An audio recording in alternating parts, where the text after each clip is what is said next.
We've all been told a lie. The lie is that we need to be worthy of love. That there is a set of criteria. There are boxes to check. We need to be lovable, and for that we need to deserve it. We need to prove that we are worthy of the love. And that comes from childhood, because obviously we didn't have perfect parents. We didn't have unconditionally loving parents, most likely. And our parents, through their own wounding, have communicated to us that we are only acceptable and lovable if we act and behave and feel a certain way. And at that age, we could have never guessed that it was because of their own perspective. The only thing we can do is believe them and actually create a self-belief that there's something fundamentally wrong with me. There's something broken. I need to in order to receive love. And the fact is that when we are growing up, we are dependent on the acceptance and care and love of our parents. In the Second World War, when babies were left without any physical touch, they just died. They were fed, they were warm, but they just died because of the lack of contact, the lack of support. So as children, we are dependent on our parents and caregivers to provide that acceptance, that emotional regulation, that food, that shelter. We are dependent on our parents completely, which means that we are very susceptible to their conditioning, whether they like it or not, whether they had good intentions or not.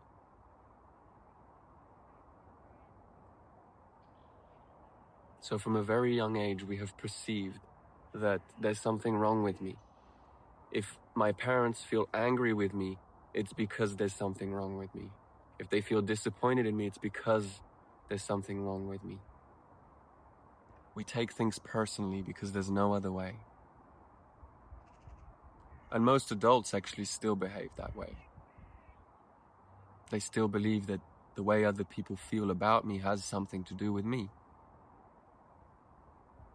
when in fact it's simply revealing something in them. And the same thing goes the other way. I think many adults don't accept that the way I feel about other people has nothing to do with other people and simply reveals my own conditioning, my own biases, assumptions, beliefs, judgments, fears. And the more I can take responsibility for my own experience, understanding that everything that I feel and think reveals the unconscious aspects of my being, then the more I can liberate others. Because it's very painful to actually be constantly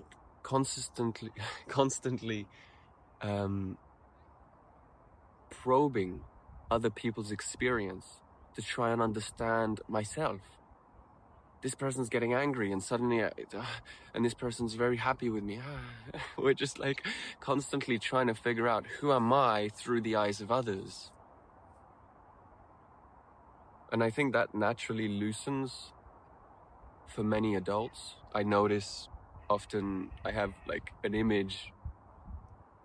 Often I think men and women in their 50s are much more likely not to give a shit what you think about them. So I do think there's a natural loosening that happens. And I do think that with age, sometimes, not all the time, there is the natural kind of process of awakening that is happening as we let go of self-harming behaviors. Because it is self-harming to take things personally. It's painful. And so I really feel how awakening is kind of the accelerated version of becoming more wise with age. It's just diving straight in and looking, becoming extremely curious about all the ways in which my conditioning is creating my own suffering. Because it is our own conditioning that creates suffering. If it wasn't, there would be no such thing as enlightenment. If my suffering was completely dependent on outer circumstances, the only way to enlightenment would be to control outer circumstances. And that's the exact opposite. Enlightenment is about diving inwards and finding the cause of my dissatisfaction, suffering, the cause of my harmful behaviors to myself and others, and to dismantle that conditioning. And by its very nature, conditioning is unconscious. It is behaviors and patterns and habits of reaction that are not in my conscious awareness. That's why presence is the vehicle for awakening. Through presence, I become aware of these reactions. And by the very act of becoming aware, these reactions are no more reactions. There is a kind of alchemical process that happens. The moment it's being seen, we realize that it's not the way it is. Oh, I'm scared my phone's gonna fall over. So the whole process of awakening is as described by Jung, in my opinion, which is the process of making the unconscious conscious. And in my experience, it started with becoming aware of the nature of thought. Thought actually being the creator of interpretation. It is that which gives meaning to each moment. This moment doesn't have an intrinsic meaning, but I am creating meaning through my interpretations of this moment. And before we become aware of the nature of thought, we don't realize that I'm experiencing thought. We think I'm experiencing reality. This is actually bad. This is actually like this. This is that. This person's this way. And in more subtle ways, those are quite gross interpretations, but these interpretations get subtler and subtler and subtler, all the way to the sense of self, the sense of distance, the sense of separation. These are different layers of subtlety in our interpretations. And so for me, in my experience, the first step was to realize just how much thought was responsible for the meaning of my experience. That was one first big shift in becoming aware of my conditioning. Then there's the process of realizing that my very sense of identity is a form of conditioning. It has been acquired. It's something that I have accumulated through the years. This idea of who I believe myself to be. To realize that that is an idea. It's not an actual thing beyond my ideas. And that's a huge shift. To realize that the ego, who I believed myself to be, is only that. It's a set of beliefs. And then another stage of undoing the conditioning. Here I'm describing really from my personal experience, the kind of major steps that I've had so far on my spiritual path. And now it seems to be conditioning around emotional experience. To release the resistance towards the resistance I have towards my emotional experiences that are experienced in the body as sensation.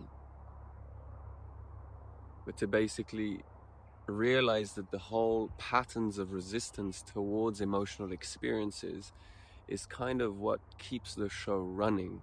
Because if I spend my time trying to avoid, when you're in the street and you're stepping on the pavement and you try not to step on the lines, imagine you spend your whole life doing that. Not just when you choose. You cannot help but always avoid every line with your steps.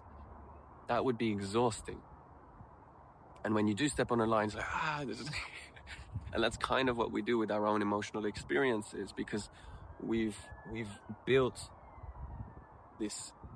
It's funny, we've built this inability to be present with certain sensations in the body, certain somatic experiences, somatic meaning body-related. And so as I release that resistance towards different emotional experiences, I'm essentially also releasing the mechanisms that have been put in place in order to avoid those, which is a lot of the personality type, the type of personality to be more of this type of person. Essentially, the ego is literally about dissolving the patterns of identity, the patterns of reaction that I have towards life.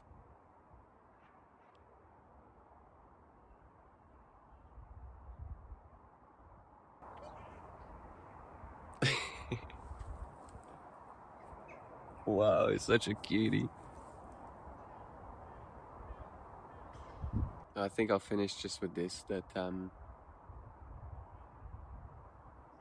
for me, I feel how now this path is beyond my control and beyond my... I don't see what I'm gonna do.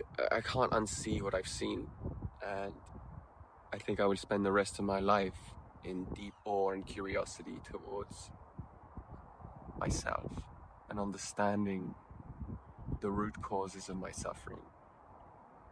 There's nothing more fascinating and interesting that I could think of doing in this lifetime.